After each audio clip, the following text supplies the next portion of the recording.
వర్గాలు ఉన్నారో వాళ్ళందరికీ పునాది ఇక్కడ పడుతుంది. అవునండి, అవునండి. ఆ బాధ్యత మీదే. ఇంక ఉండేది 15 రోజులు ఎంతో. అవునండి, 15 రోజులు ఎంతో ఉన్నాయి.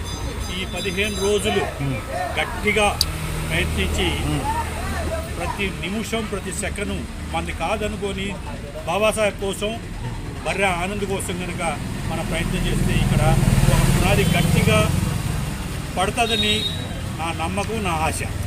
ఇదంతా ఇది మీరే చేయాలా. మీరు కనుక చేశారంటే మేము ఆనందపడతాం. నేను తిరిగి పనిచేసే స్టేజ్ దాటిపోయింది. ఆనంద్కి దగ్గర నుండి, వెనకుండి, ముందుండి, పక్క నుండి మేము తప్పనిసరిగా సపోర్ట్గా ఉంటాం.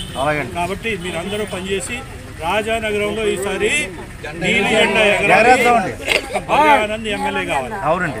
ఓకే, జిందాబాద్ బర్రె ఆనంద్, జిందాబాద్ బర్రె ఆనంద్. జై భీమ్.